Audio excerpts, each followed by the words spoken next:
లూకాసు వార్త 15వ అధ్యాయము 8వ వచనం 9వ వచనం కూడా చదువుకుందాం.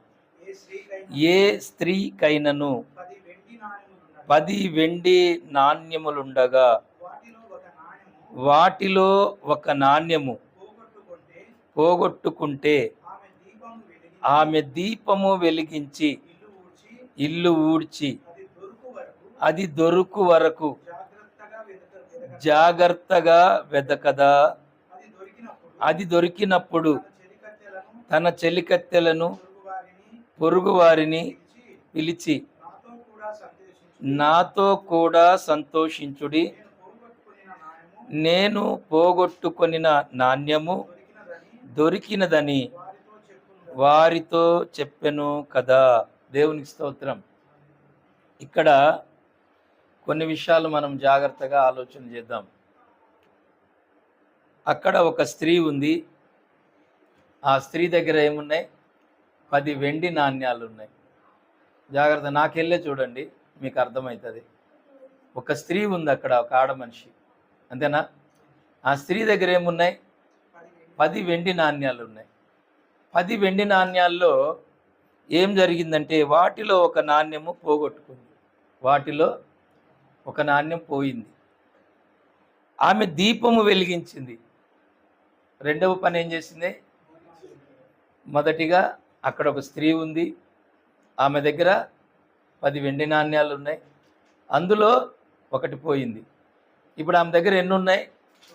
9 వెండి నాణ్యాలు ఉన్నాయి. ఇప్పుడు పోయిన నాణ్యం కోసం ఆమె ఏం చేసింది? మొదటిగా దీపాన్ని వెలిగించింది. దీపాన్ని వెలిగించి ఇల్లు ఊడ్చింది కదా. ఏం చేసింది? ఇల్లంతా కూడా ఊడ్చుకుంది. జాగ్రత్తగా వెతకడం ప్రారంభించింది. దీపం వెలిగించింది, ఇల్లు ఊడ్చింది, జాగ్రత్తగా వెతుకుతుంది. ఇది ఒక మనిషి జీవితం. ఇదంతా కూడా ఒక మనిషి జీవితం. బైబిల్లో దేవుడు ప్రతి మనిషికి కొన్ని ఫలాలు ఇచ్చాడు.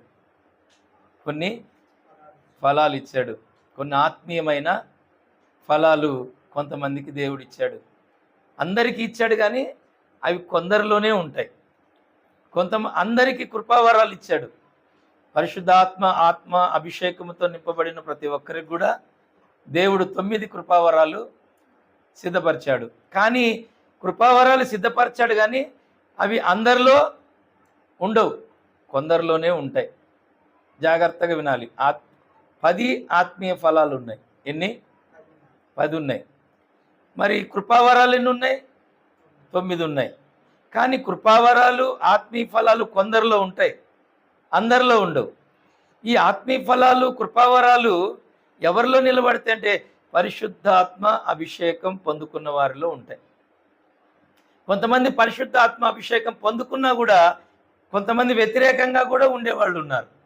అంటే వారిలో ఉన్నటువంటి దేవుణ్ణి వాళ్ళు గుర్తించలేక, అంటే నీలో దేవుడు ఉన్నాడన్న సంగతి గుర్తించలేక కూడా కొందరు సహనాన్ని కోల్పోయి కొంత మట్టుకు వ్యతిరేకంగానే ఉంటారు.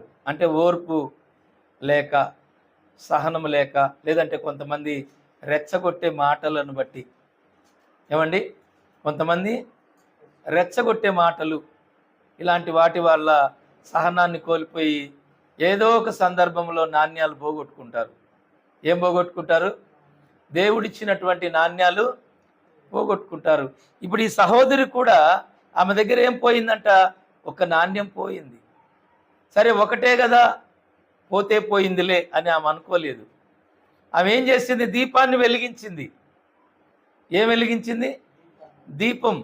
దీపం వెలగాలంటే ఏముండాలి? లోపల ఆ సిద్ధెలో ఆయిల్ ఉండాలి. ఆ సిద్ధ ఎవరు? కింద ఉన్న సిద్ధ మనమే. ఆ ఆయిల్ ఎవరు? పరిశుద్ధాత్మ. ఆ ఆయిల్ ఎవరండి? పరిశుద్ధాత్మ. ఆ దీపం అనేది ప్రార్థన. దీపం అనేది ప్రార్థన. ఆ సిద్ధలో నూనె ఉండాలి. నూనె లేకపోతే దీపం వెలగదు. ఎంటీగా ఉన్నామనుకోండి, ఉపయోగం లేదు. నువ్వు ఎన్ని రోజులు చర్చికి వచ్చినా కూడా పరిశుద్ధాత్మ లేకపోతే, నువ్వు ఎమిటీగా ఉంటే, ప్రార్థన లేకపోతే, దీపం అనేది వెలిగించుకోకపోతే పోగొట్టుకున్న నాణ్యాలు మరలా తిరిగి మనకి దొరకవు. ఇప్పుడు ఏం చేయాలి? ఎంటీగా ఉన్నటువంటి మనము ఆ యొక్క సిద్ధలో నూనెతో నింపుకోవాలి. పరిశుద్ధాత్మైనటువంటి తైలం, పరిశుద్ధాత్మైనటువంటి వాక్యం అనే తైలాన్ని మనలోకి నింపుకోవాలి. పరిశుద్ధాత్మ అభిషేకముతో నింపబడాలి. నింపబడినప్పుడు దీపం వెలిగించబడుతుంది. దేవుని స్తోత్రం. హల్లెలూయా.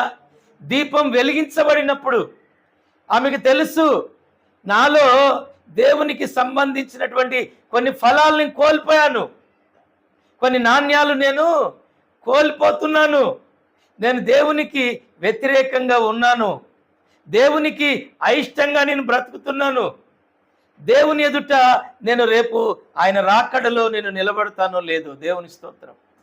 ఈ వాక్యము ఒక సంఘానికి కూడా సాదృశ్యమే.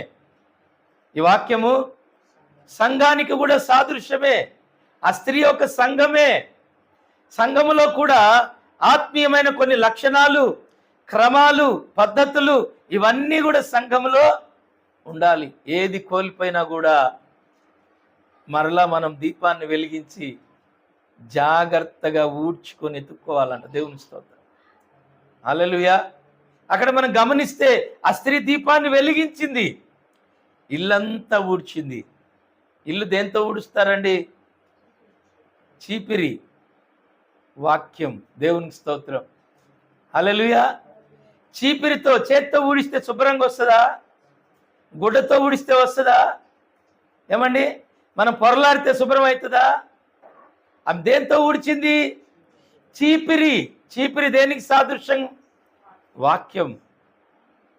మన తప్పులను సరిచేసేది, మనల్ని బలపరిచేది, మనల్ని స్థిరపరిచేది, కోల్పోయి మరలా తిరిగి తీసుకొచ్చుకోవాలంటే ఏం పోగొట్టుకున్నామో కూడా మనకు తెలియజేసేది దేవుని వాక్యం.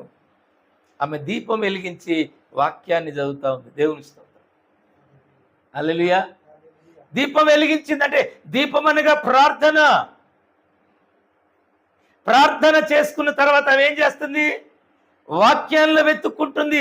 నేను ఏ క్వాలిటీస్ నేను కోల్పోతున్నాను, నాలో ఏ 9లో 1 ఏది పోయింది?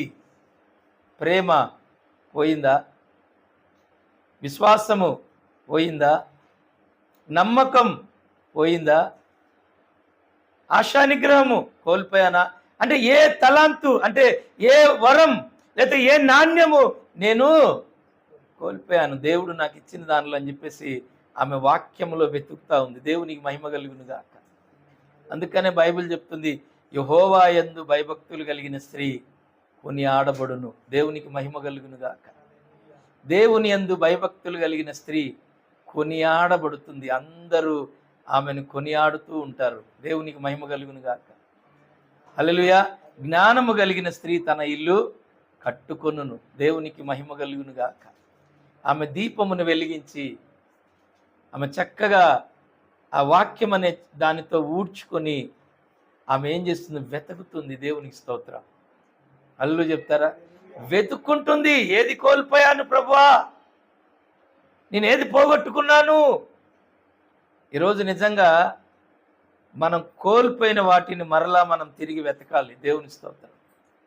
ఏం కోల్పోయామో, ఏది పోగొట్టుకున్నామో, మనలో నుండి ఏది దూరమైపోయిందో, అహంకారముతో, గర్వముతో, కామముతో, క్రోధముతో, అసూయలతో, ద్వేషములతో, కోపతాపాలతో, మరి మాటలతో, మరి అనేక రకముల చేత దేవుడిచ్చిన వాటిని ఏవి మనము కోల్పోయామో, ఏవి పోగొట్టుకున్నామో ఎలా పడితే అలా వెతకూడదండి.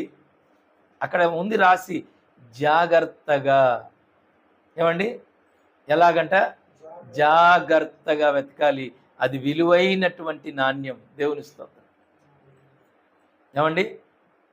పారతో చెప్తామా? ఓ గోల్డ్ పోయింది బయట, ఎక్కడ చిన్న రింగ్ పోయింది అనుకోండి, ఎవడన్నా వచ్చి పారతో గబగబా చెక్కితే దొరుకుతుందా? దోకితే దొరుకుతుందా? లేకపోతే ఇంకేదన్నా చేస్తే దొరుకుతుందా? జాగ్రత్తగా వెతకాలి. దేవుని స్తోత్రం. అది చాలా విలువైనది. దాన్ని జాగ్రత్తగా వెతికితే దొరుకుతుంది. దేవుని స్తోత్రం. ఇవాళ ఈ వాక్యం వింటున్న మనం అసలు ఏం పోగొట్టుకున్నాను?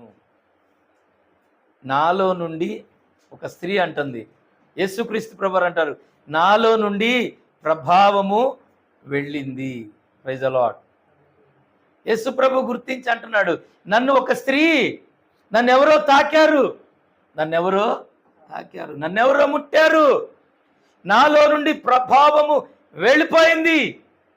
అప్పుడు అంటారు శిష్యులు, అయ్యా ఇక్కడ చాలామంది నిన్ను తాకుతున్నారు, చాలామంది నీ మీద పడుతున్నారు, చాలామంది ముడుతున్నారు, ఇంతమందిలో ఎవరని చెప్పగలం? లేదు, వాళ్ళు ముట్టింది వేరు, వాళ్ళు తాకింది వేరు, కానీ నన్ను తాకిన స్పర్శ నాకు తెలుసు. Praise the Lord. నన్ను ఒకరు ముట్టారు.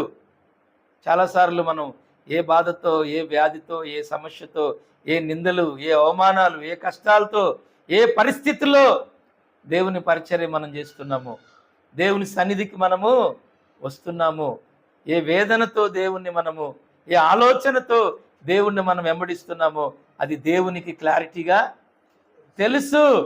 మనము దాచిపెట్టిన అది దాగదు. దేవునికి మహిమ కలుగునుగాక. హల్లెలూయా. అయితే ఇక్కడ స్త్రీ తాకినప్పుడు ప్రభు అంటున్నాడు, వాళ్ళందరూ తాకింది వేరు, ఈమె నన్ను ముట్టినది విధానం వేరు. అప్పుడు ఆ స్త్రీ వచ్చింది, అయ్యా ఇదిగో నేనే నీ విశ్వాసమే నిన్ను స్వస్థపరిచింది, నా కుమారి నీ విశ్వాసమే నిన్ను స్వస్థపరిచింది అన్నారు ప్రభువారు. ఏం స్వస్థత కలిగిందంటే ఆమెకు 12 సంవత్సరాల నుండి రక్త రోగము కలిగిన స్త్రీ. హల్లెలూయా. ఎన్ని సంవత్సరాలు? 12 సంవత్సరాల నుండి వ్యాధితో బాధపడుతున్న వ్యక్తి ఆమె. ఏం కలిగింది ఆమెకి? స్వస్థత విడుదలైంది. ప్రభు అంటున్నాడు, నాలో ప్రభావం పోయింది. ఇశ్రాయేలీలప్పుడు కూడా, మరి ఏలి ప్రవక్తగా ఉన్నప్పుడు, రాజ్యం వెళుతున్నప్పుడు మందస్సము పట్టబడుతుంది. ఏం పట్టబడుతుంది? మందస్సం పట్టబడినప్పుడు ఆ యొక్క స్త్రీ ఆ యొక్క ఏలి కోడలు ఏమంటదంటే ప్రభావం వెళ్ళిపోయింది. ఏం వెళ్ళిపోయింది? ఎప్పుడైతే దేవుని మందస్సము ఫిలిప్పీల చేతుల్లో అది పట్టబడిందో వెంటనే ఆమెమంటది, ఆ స్త్రీ గర్భవతిగా ఉండి వెంటనే మోకాళ్ళ మీద పడితే అట్లనే డెలివరీ అయిపోతుంది. మోకాళ్ళ మీద. ఎందుకంటే దేవుని మందస్సం పట్టబడింది. అంటే అంటదామా, ఇశ్రాయేలీల్లో నుండి ప్రభావము వెళ్ళిపోయింది, దేవుని మహిమ పోయింది. ఏమండి? ఏం పోయింది?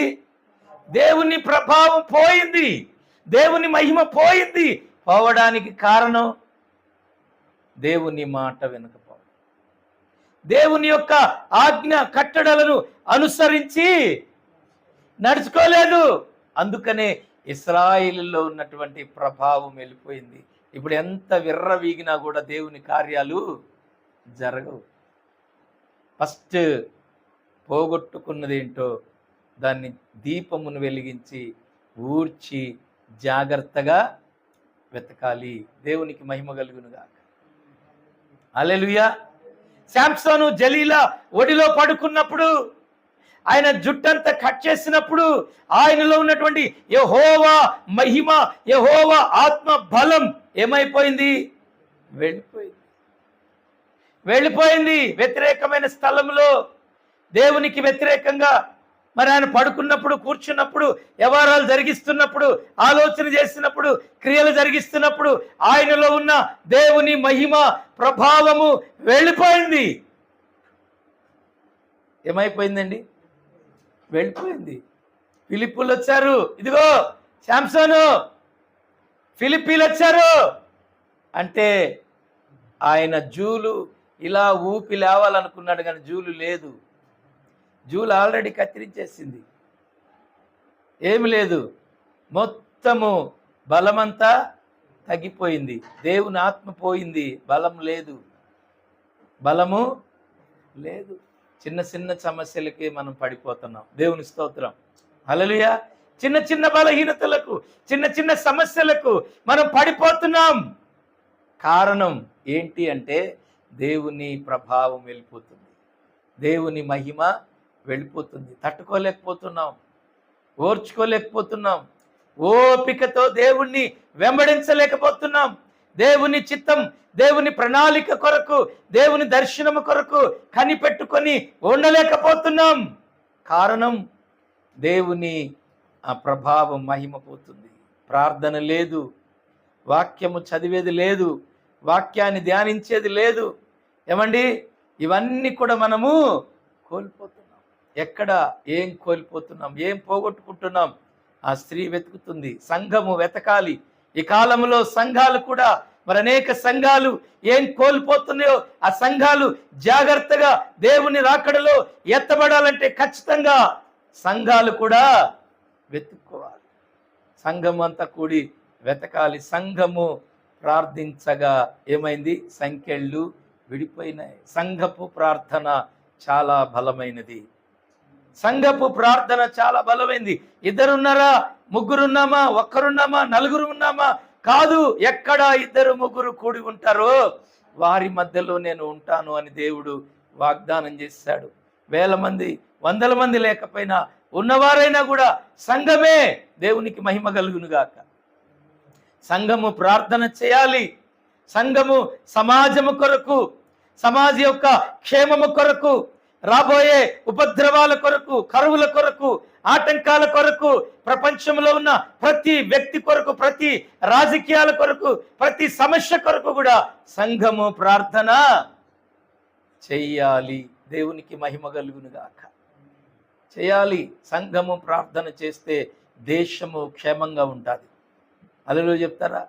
సంఘము ప్రార్థన చేయడం ప్రారంభిస్తే దేశములో క్షేమం, దేవుడు క్షేమాన్ని ఇస్తాడు. 2వ దినవృత్తాంత గ్రంథం చూడండి, 7వ అధ్యాయము 14వ వచనం చదవండి. నా పేరు పెట్టబడిన నా జనులు తమ్మును తాము తగ్గించుకొని ప్రార్థన చేసి నన్ను వెదకి తమ చెడు మార్గములను విడిచిన ఎడల ఆకాశము నుండి నేను వారి ప్రార్థన విని వారి పాపములను క్షమించి వారి దేశమును స్వస్థపరచదను. దేవునికి మహిమ కలుగును గాక. చూసారా, దేశమును దేవుడు స్వస్థపరుస్తాడంట. నిన్ను నన్ను కాదు. ఆయన అంటున్నాడు, నా పేరు పెట్టబడిన నా జనులు తమ్ము తాము తగ్గించుకొని ప్రార్థన చేసి నన్ను వెదకి తమ చెడు మార్గములను విడిచిన ఎడల ఆకాశము నుండి నేను వారి ప్రార్థన విని వారి పాపములను క్షమించి వారి దేశములను స్వస్థపరుస్తాను. వారి పాపములను క్షమించి అంటే పాపము ఉంటే దేశానికి క్షేమము లేదు. ఈరోజు దేశమంతటా పాపము పరిపాలన చేస్తుంది, పాపము ఏలుబడి చేస్తుంది. ఎక్కడ చూసినా పాపం, అక్రమం, అత్యాశలు, ఏమండి, వ్యభిచారం, భయంకరమైనటువంటి అక్రమ సంబంధాలు ఎక్కడ చూసినా ప్రపంచవ్యాప్తముగా అనేక చోట్ల మన వార్తల్లో చూస్తూ ఉన్నాం. చిన్న పిల్లలు మొదలుకొని వృద్ధుల వరకు కూడా భయంకరమైన పాపము చేత నిండిపోయారు. సొదొమ గొమొర్రా పట్టణంలో చూస్తే బారుల నుంచి యవనస్తుల నుండి వృద్ధుల వరకు కూడా వారంతా కూడా వ్యభిచారపు మనస్సు కలిగి ఉన్నారంట. ఏమండి, వ్యభిచారపు మనస్సు, కామం, క్రోధం, అసూయలు కలిగి ఉన్నారు. అక్కడ వాళ్ళు దేవదూతలతో కూడా సాంగత్యం, వ్యభిచారము చేయాలన్నటువంటి దురాలోచన కలిగినటువంటి సొదొమ గొమొర్రా పట్టణము గతి ఏమైంది? అగ్ని గంధకముల చేత కాల్చబడింది. వ్యభిచారం భయంకరమైన పాపం. ఏమండి, అనేకమైనటువంటి రకరకాల ఆరాధనలు జరిగినాయి. అక్కడ రకరకాలైనవి, దేవుడు కాని వాటిని కూడా వాళ్ళు పూజించడం ప్రారంభించారు. పాపము ద్వారా పతనము ప్రారంభమైంది. పాపము ఎక్కడైతే ఉంటో అక్కడ పతనము కూడా ప్రారంభమవుతుంది. అందుకనే ఏది మనలో ఏలుబడి చేస్తున్న పాపం ఏంది, ఏ నాణ్యాన్ని నేను పోగొట్టుకున్నాను, ఏ దర్శనాన్ని పోగొట్టుకున్నాను, దేవుని మాట ఎప్పుడు ఎక్కడ నేను వ్యతిరేకించాను అని మనల్ని మనమే జాగ్రత్తగా వెతుక్కోవాలి. దీపమును వెలిగించి ఊడ్చి మరీ వెతకమని దేవుని లేఖనాలు సెలవిస్తున్నాయి. దేవునికి మహిమ కలుగునుగాక. హల్లెలూయా. చూడండి 6వ అధ్యాయము, అదే 2వ దినవృత్తాంతముల గ్రంథములో 6వ అధ్యాయము 27వ వచనం చదువుదాం. నీ జనులైన ఇశ్రాయేలీలు నీ దృష్టి ఎదుట పాపము చేసిన వారై తమ శత్రువుల బలమునకు నిలువలేక పడిపోయినప్పుడు వారు నీ యొద్దకు తిరిగి వచ్చి నీ నామములో ఒప్పుకొని నీ మందిరమునందు నీ సన్నిధిని ప్రార్థించి విన్నపము చేసిన ఎడల ఆకాశమందు నీవు విని నీ జనులైన ఇశ్రాయేలీలు చేసిన పాపములను క్షమించి వారికిని వారి పితరులకును నీవిచ్చిన దేశమునకు వారిని మరలా రప్పించుదువుగాక. ఆమేన్. హల్లెలూయా. ఇక్కడ ఏమంటున్నాడు? వారు నీ దృష్టి ఎదుట పాపము చేసి ఆకాశము అవండి ఏం చేశారంట? దేవుని దృష్టి ఎదుట వారు పాపం చేశారు. దేవుని ఎదుట ఏం చేశారంట? పాపం చేసి దేవుని మాటను వ్యతిరేకించారు. అందుకనే శత్రువుల ఎదుట వారు నిలబడలేకపోతున్నారు. ఏమండి? శత్రువుల ఎదుట నిలబడలేకపోవడానికి గల కారణం ఏంటి? పాపము. చెప్పండి. పాపము ఏలుబడి చేసినప్పుడు ఏ క్రైస్తవుడు కూడా, ఏదంటే క్రైస్తవ సమాజము కూడా శత్రువుల ఎదుట నిలబడలేక ఈరోజు మీరు చూడండి పారిపోతున్నారు. ఏమైతున్నారు? పారిపోతున్నారు. అదిగో వాళ్ళు వచ్చారు, ఇదిగో వీళ్ళు వచ్చారు, ఇదిగో ఏం జరుగుతుందో, ఏ శాసనాలు వస్తాయో, ఏ చట్టాలు వస్తాయో, ఏం చేస్తారో అని ప్రతిరోజు కూడా చూడండి సంఘాల్లో ఏం జరుగుతుంది? భయం. ఏం మొదలైందండి? భయం మొదలైంది. దేని వలన?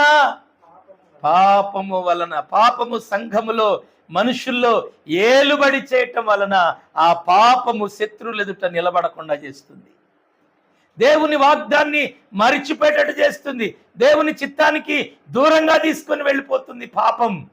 అయితే దేవుడు అంటున్నాడు, ఆయన సన్నిధిలో మన పాపములను ఒప్పుకుంటే, వాటిని విడిచిపెడితే దేవుడు అంటున్నాడు, నేను నీ పక్షములో నేను చేసిన వాగ్దానము నెరవేరుస్తాను. ఆమేన్.